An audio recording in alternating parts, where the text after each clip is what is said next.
अस्सलाम वालेकुम दोस्तों, मैं हूं मोहम्मद मुश्ताक और एक बड़ी खबर का इंकशाफ हुआ है कि ईरान के पास न्यूक्लियर वेपन मौजूद है।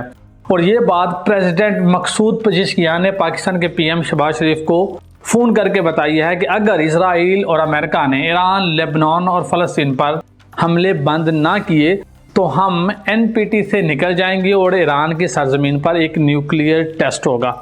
और ये बात पाकिस्तान के डिप्टी प्राइम मिनिस्टर इसहाक डार ने मार्को रूबियो से भी कही है। अब हमें ये देखने को मिला है कि ट्रंप का लहजा एकदम से चेंज हो गया है।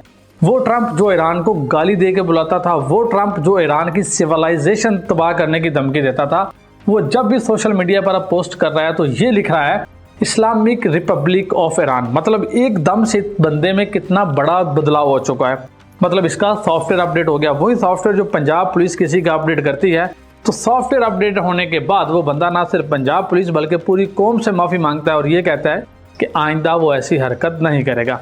और अब जब अमेरिका और ईरान के दरमियान मुज़ाकरात जारी थे तो ईरान ने ये मुज़ाकरात मुअत्तल कर दिए, ये कह के कि इजराइल स्टिल लेबनान के ऊपर हमले कर रहा है।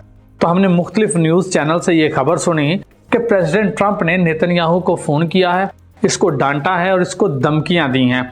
अब मैं यहाँ पर एक बात ऐड करता चलूँ कि पूरे अमेरिका में इंक्लूड प्रेसिडेंट ट्रंप किसी में इतनी हिम्मत नहीं है कि वो नेतन्याहू को धमकियां दे या उसको डांटे। और ये बात हमने इस वीडियो में की है, आप यहाँ पर जाके इस वीडियो को देख सकते हैं।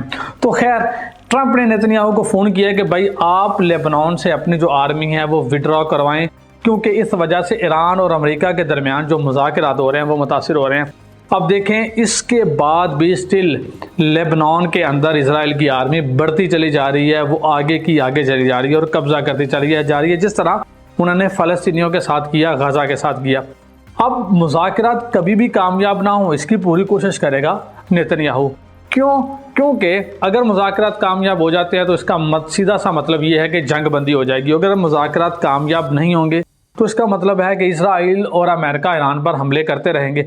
अब इसमें बड़ी बात यह है कि अगर ईरान और अमेरिका के दरमियान मुज़ाकरात नहीं होते और ये जंग जारी रहती है तो पैसा किसका ज़ाया होगा? अमेरिका का। चाहे वो इसराइल मिसाइलों की शक्ल में इसराइल ही उनको यूज़ करे, लेकिन अल्टीमेट अमेरिका ही मदद देता है इसराइल को। तो मतलब एक तरह से चाहे हमला अमेरिका करे या नेतन्याहू, पैसा जो है वो अमेरिका के टैक्स पेयर का ही ज़ाया होगा।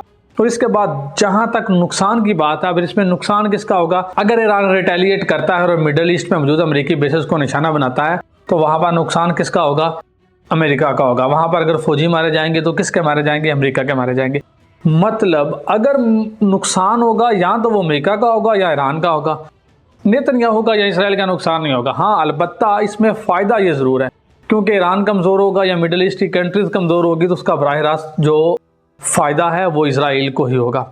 अब ये जो खबर मैंने आपको दी है, ये न्यूक्लियर वेपन वाली, ये अपने न्यूज़ में नहीं सुनी, तो ये मुझे कहाँ से मिली? ये मुझे मिली है सर लैरी जॉनसन, जो कि साबका CIA में काम कर चुके हैं, अमेरिका के मुख्तलिफ सिक्योरिटी इदारों में काम कर चुके हैं। ये उनकी वेबसाइट से मैंने ये खबर ली है।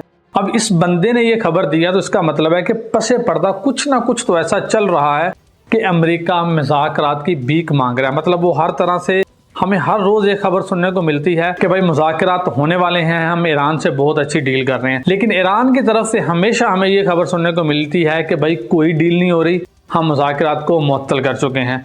अब इसमें रियलिटी क्या है, सच क्या है, अब तो वो आने वाला वक्त ही बताएगा।